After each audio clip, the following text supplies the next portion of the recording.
I was recently diagnosed with autism earlier this year at 32 years old. Prior to my diagnosis, I had always felt there was something off about me. But as a high-masking woman, I always assumed it was just a personality deficit. Some of my symptoms include noise sensitivity. Over the last few years, my ability to mask had decreased, and it became harder and harder to function appropriately in my immigrant household. Due to some administrative issues with my medical school, I had to move home for a year before returning for clinical rotations. During this time, I was increasingly stressed and focused on completing my research assignments and working my part-time job. In order to cope, I used to wear my AirPods around the house, to which my parents would call me blatantly rude. I would sequester myself to my room and try to avoid upsetting them in one way or another. But this became an issue as well, stating I was in my own world and that I'm not actively participating with my family. My mother even asked, "What do you even contribute to this family?" When they would yell at me and call me stupid, I would shut down. When they asked me to explain my behavior, I would get nervous and have issues verbally communicating. I would take too long to speak, and they would just yell at me or make fun of the 30-second pauses I would take before responding. During one conversation, my father called me a dangerous person because I was getting confused with the issue at hand and brought up an issue I thought was relevant. During one of my shutdowns, I failed my board exam the same day my dog got attacked and was in the hospital. I had a really hard time functioning. My mom kept asking me about the exam and why I couldn't get it together, as well as upcoming test dates, and I told her I didn't want to talk about it. So my family collectively decided to ignore me for 3 days. My dad said if it were up to him, they would have ignored me for a whole week. At the beginning of the summer, my mom had gotten a knee replacement. During this time, I was studying for my STEP exam, med school exam, so I was always wearing my AirPods listening to study material. In between question blocks, I would come to see if my mom needed anything. My parents wouldn't coordinate with me when I was needed to take her to PT. I was just told that I should have known and been okay with dropping everything to take her wherever and whenever she needed to go somewhere. Mind you, my exam was within a week. When I told my mom I needed to study and didn't have time to go grocery shopping, stay out for a long lunch, and stay for the full PT, I was told I didn't respect her or care for her. She and my dad told me I was a poor excuse for a daughter. My parents said I was a bad sister because even though I drove 3 one-way hours after work at 4 a.m. to her graduation, prepped and decorated for her grad party, I should have had a speech prepared. I couldn't do it. I was surrounded by a bunch of people, and I was grossly overstimulated. I wanted to be supportive, and I thought by planning and organizing her party, that would have been enough, but it wasn't. At the end of the summer, my family collectively decided that I was a shitty person who deserved to be alone. Luckily, by that time I had moved out of state to start my clinical rotations. I was away from home for 3 months. During that time, I had spoken to them a few times, but I got overwhelmed with school and keeping up with responsibilities of living back on my own. No one called me. I had to call them. During winter break, I came back to my hometown but stayed with my boyfriend so I could study for my shelf exam. The day after my exam, my boyfriend proposed, and I called and texted my family to tell them the news.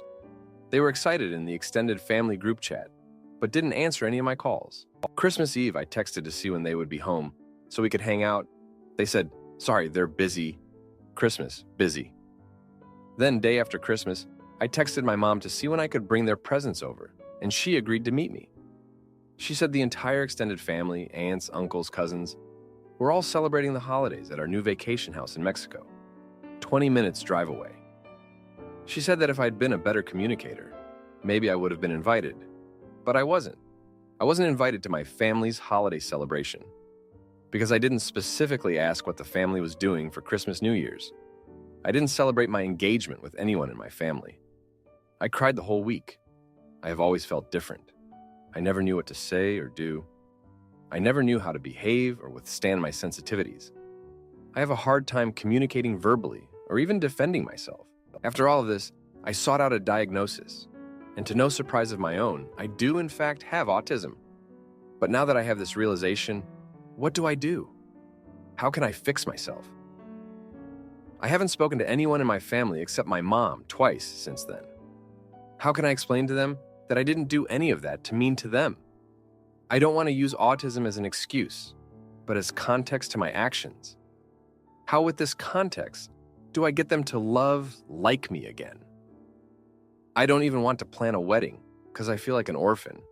It has been 6 months since they have spoken to me, but yesterday I received a text message letting me know that they would be in my city due to a long layover, and that they, I'm assuming just my mom, wanted to come by to see me. I'm not sure if I can handle seeing them. I don't particularly want them in my home. I don't want to have them in my safe space. If I say no, is that them giving themselves ammo? I don't know what they want or why they decided to contact me. I don't even know what to say if I do agree to see them. I'm so angry, so confused, and so hurt. I have so many important things coming up, and I don't want to be a shell of myself because I had to deal with family stuff. Should I see them? Now, for a few comments before the update. Comment 1. I'm going to be honest with you, OP. Your autism is not the problem here at all. Your family is cruel. Like you asked them when they were free for Christmas, and they told you they were busy. In a healthy family dynamic, they would have said, "Oh, we have this event on day. You are welcome to come for that." But the way they treat you and speak to you is not okay. Plan your wedding, have a small wedding, and don't invite them. You deserve to feel special on your day, and having them there will make you feel bad. They are the types who are never ever going to be happy, no matter what you do. As for your mother coming into your house, the perfect thing to say is, "No, I'm busy." You don't owe her anything, especially after everything they put you through and how they treated you. And they've been no contact, North Carolina, with you for 6 months. They don't get to dictate to you when they are ready. You are the one who has been slighted. Comment 2. You might want to come visit r/raised by narcissists. There are a lot of similarities between your situation and how narcissistic families function. I will just tell you that none of this is your fault. Your family sounds horrible, and you deserve better. Now, for the update. Thanks for sticking around to hear more of my ongoing saga. So, my parents showed up unannounced, despite my reservations. They stood at my doorstep, all smiles as if nothing had ever happened. I let them in, against my better judgment. My mom hugged me, and my dad patted my back, but their eyes were scanning my place, probably judging. They started with small talk, asking about my rotations and life in general. I played along, but I could feel the tension, like a rubber band stretched to its limit. Then, out of nowhere, my mom mentioned they were considering selling the family home. The place where I grew up, where every corner held a memory, good or bad. They said it was too big for them now, and they wanted to travel more. I felt like the ground was pulled from under me. That house was supposed to be my anchor, the one constant in my life, and now they were taking it away. I tried to keep my cool, but I could feel the anger bubbling up. I asked why they didn't tell me sooner, and my dad said it wasn't my decision to make. They had already found a buyer, and it was practically a done deal. I felt betrayed, left out of a major family decision. It was like they were erasing my existence from their lives, piece by piece. The conversation shifted when my mom asked about wedding plans. I hadn't even started thinking about it, given everything that had happened. They offered to help financially, but it felt like a bribe, a way to buy their way back into my good graces. I declined, saying I'd manage on my own. They seemed offended, but I couldn't accept their help, not with all the strings that would surely come attached. After they left, I was a mess. I didn't know how to process the loss of my childhood home or their sudden interest in my wedding. It felt like they were trying to play happy families after leaving me out in the cold for so long. A week later, I got a call from my sister. She was furious. Apparently, my parents had told her I refused their help with the wedding because I didn't want them involved. They twisted my words, made it seem like I was the one pushing them away. My sister didn't understand, and I couldn't blame her. She only knew their side of the story, the one where I was the ungrateful daughter who couldn't be bothered with her family. I tried to explain, but she cut me off, saying I should be ashamed for treating our parents like this. I was stunned. It was like they had everyone convinced I was the villain in this story. I wanted to scream, to tell her everything, but I knew it wouldn't change her mind. They had her wrapped around their finger. Now I'm left wondering if I should even bother trying to mend fences. They seem to have moved on, selling the house, planning trips, living their lives without me. And here I am, still trying to pick up the pieces of our broken relationship. I'm not sure where to go from here. I have my career and my fiancé, but the thought of planning a wedding without my family's support is daunting. I feel like I'm at a crossroads, and every path is shrouded in fog. I just wish I could find some clarity, some sign that I'm doing the right thing. Thanks for listening. It helps, even if it's just sending these thoughts out into the void. Aita for feeling cheated by my husband over grocery money. While he buys expensive gadgets, we both pay for groceries, but a lot of the times it doesn't seem fair. When he has money and he's the one paying for groceries, he complains about the cost, about the frequency. He doesn't do it all the time, but he does it quite often, asking me to send him back half, saying he can't afford it, that most of the food is mine. Other times he will say all of it is mine, and ask for the entire amount back. I then send it back to him only for him to end up eating a good amount of the food he said was mine, that he had me pay him back for. A while ago, we went on a weekend trip and I covered everything. He didn't have money and I was aware of this. Though he said he would try to give me back some of it, he didn't. When we got back, he got money, and we went to buy groceries. I, without thinking because I'm so accustomed to it, asked if he wanted some back. After I said it, I had hoped he wouldn't and would say no. But he did, and then he made his usual remarks that most of the food was mine, that he can't afford it. We got into an argument. I mentioned all I had spent not just on the trip, but before. I spent roughly £300 on the trip alone, mostly on food. He said that he didn't make me, that I knew he didn't have money, and that if it had been up to him, we wouldn't have gone. I ended up giving him the money back for the groceries, only for him to several of the items he said were mine, that I had paid him back for. This has been going on for some time now. Before, when I've bought things strictly for myself, he would end up eating it and offer to replace it, and most of the time he wouldn't. If I refused to let him eat something, or didn't let him eat as much as he wanted, he would get frustrated with me, arguing me with one time when he wanted 3 bags of my popcorn, and I told him to take 2. Now, most of what I buy is for both of us, and is meant to be shared. However, before I can get around to having some of it, he will have eaten it, having offered none of it to me, with no mention of replacing it or paying me back. He doesn't see it as all that bad. If it's just a few items, then it's no big deal. I know, however, if I were to do this with food he bought, that he would lose it. Recently, he complained after having spent a similar amount to what I did on the trip we went on, about being out of money because of it. I had agreed when he asked to pay him back for a good amount of it. That didn't stop him from going off at me, though, telling me that it was mostly me contributing to the cost, me wanting to go to the store so often, when it was both of us buying food and eating it as usual. He has told me he doesn't need to go, that he could eat what's at the house. Then he goes and buys food anyways and blames me because I took him there. He's done this before, times we've gone out, whether it be to actual food establishments or to a mall. He has bought himself food and then ended up low on money, if not out of it, just to blame me for that, saying I took him to the places. If I hadn't have done that, he wouldn't be out of money. We have gone out before and he has expected me to pay, even when he's had money, because it was me who wanted to go. We went to Starbucks one time and he asked me to pay for him, which I normally wouldn't mind doing, but leading up to this, I was paying for a lot. I then noticed he had money, quite a bit of it. And when I pointed that out, he said he wanted to save it, that I should be the one paying for Starbucks because I was the one who wanted to go. We were in America a few years back and were relying on Ubers. We had an agreement to alternate paying. He would pay for one way and I'd pay for the other. I then discovered that he was charging me for both ways and had done so for weeks. I had spent a lot more than I agreed to.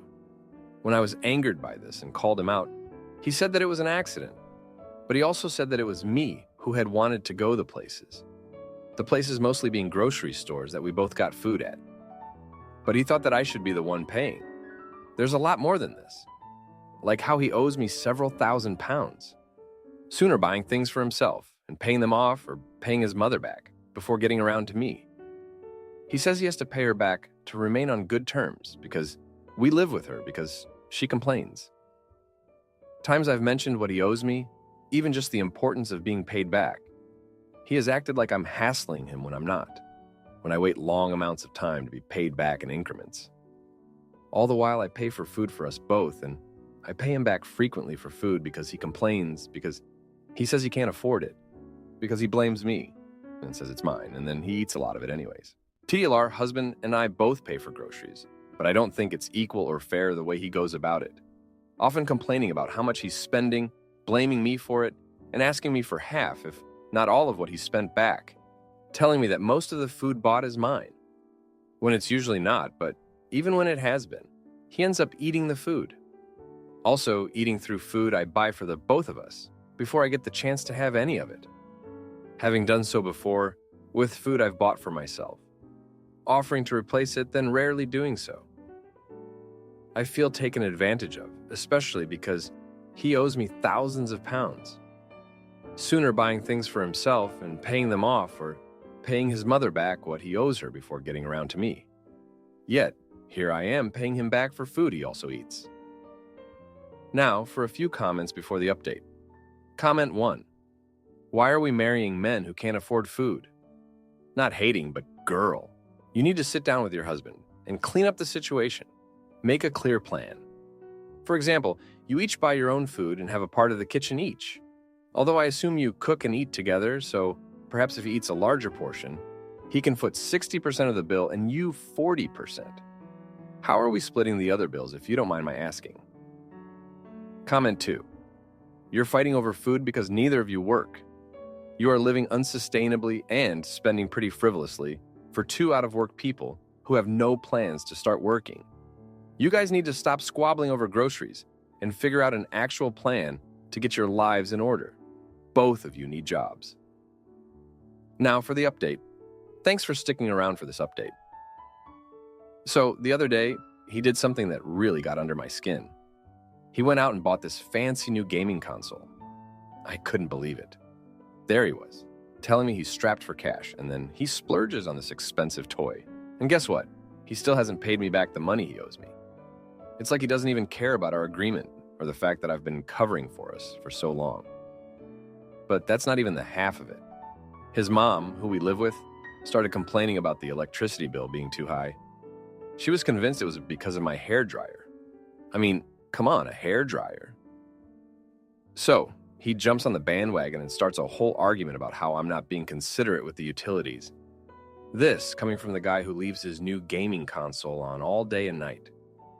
And then, there was this incident at the grocery store. We were at the checkout and he suddenly says he forgot his wallet. I had to pay for everything again. But when we got home, I saw his wallet on the dresser. He lied right to my face. When I confronted him, he shrugged it off, saying he didn't want to use his card because he was saving up for his mom's birthday gift. As if that made it all okay. The next day, he had the nerve to ask me for money to take his friends out for drinks. He said it was to celebrate a promotion he was expecting at work. I reminded him about the money he owes me, and he just laughed it off, saying I was being too serious about it. He promised he'd get a bonus with the promotion and pay me back everything. But the promotion never came. He came home sulking, saying his boss passed him over.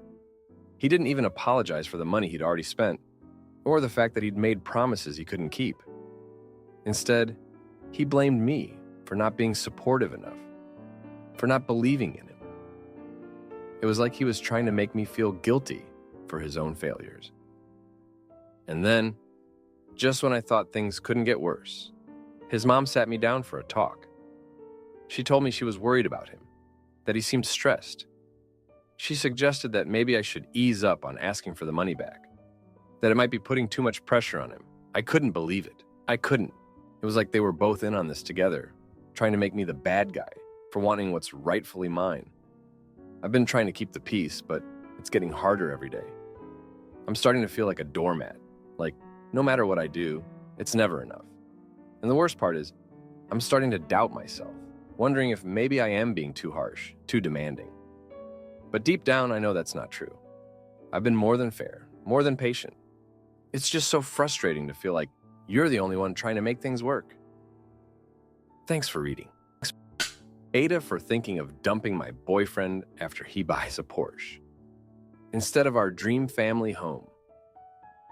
Hi guys, I'm a 26-year-old female questioning my relationship with my boyfriend, who is a 30-year-old male lately. For some background information, I've been dating my boyfriend for close to 2 years without any issues.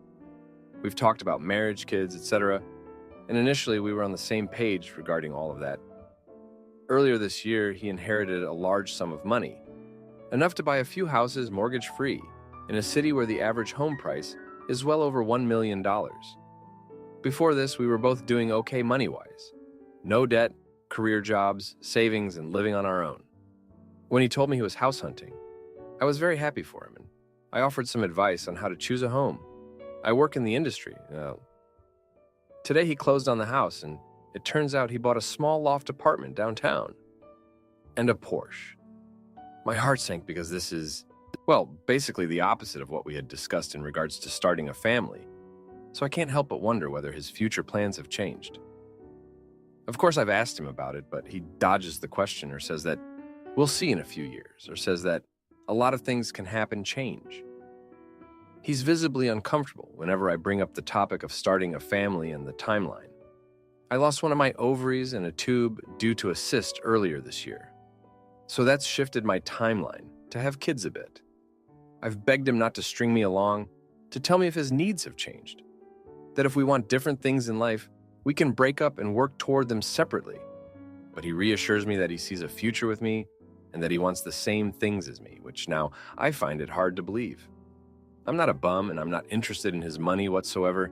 I've been working very hard towards putting myself in a position where I can have kids earlier, just got a new higher paying job, built up savings, paid in full for a mom car, etc. But now, this situation with my boyfriend is making me question whether I should move on or not. On the one hand, I understand. He's been living very frugally for years, and now he has all this money and can do things he couldn't even dream about before. He wants to have the young bachelor lifestyle. That's great, and I'm happy for him. We haven't been in a relationship for long enough to make him owe me anything. But on the other hand, I have to look after myself, and the signs don't look great. And communication is not working. I'm not sure if I'm overreacting and I should just trust the process, or if I should break up and try to find someone who wants the same things I do. The problem is, people lie about their intentions. So there's also a chance I'd be throwing away a good relationship to go chase waterfalls. Whereas if I'd been patient, I would have gotten what I wanted eventually. Now for a few comments before the update. Comment 1. If he refuses to have a serious sit-down conversation about this, then that tells you all you need to know. It sounds like he's not as serious about this relationship as you are. In my experience, a guy at his age who is 16-year-old who's been dating a girl as long as he's been dating you should be resolute in his decision to marry and have kids with you by now. The fact that he's making these huge financial decisions without your input and refusing to discuss timelines tells me that he's probably stringing you along. Comment 2. You say communication is not working, but he is communicating to you pretty well where he is at. Not kindly, not respectfully, but efficiently. That's why you feel the way you do. His lack of answers is an answer in itself. I'm really sorry, but you will likely have to end this. I'd personally try for one more really frank, come to Jesus conversation, but no more than that, especially if he remains vague. Now for the update. Thanks for tuning in again. So, the other day, my boyfriend's sister called me. She was all worked up because she found out he's been hanging out with his ex. Yeah, the one he always said was just a friend. I couldn't believe it. I mean, we had a deal about being honest, especially about exes. And there he was, just casually grabbing coffee with her like it was nothing. I confronted him about it, and he tried to brush it off, saying they were just catching up. But why hide it? I've met her before, and she's always been overly friendly with him. It's like she's waiting for a chance to swoop in. And now, with his new flashy lifestyle, I bet she's seeing dollar signs too. It's not just that, though. My new job's been great, but it's also been super stressful. I've been working late trying to prove myself, and he hasn't been supportive at all. He's out there living it up while I'm grinding away. It feels like we're living separate lives. And then there's my health.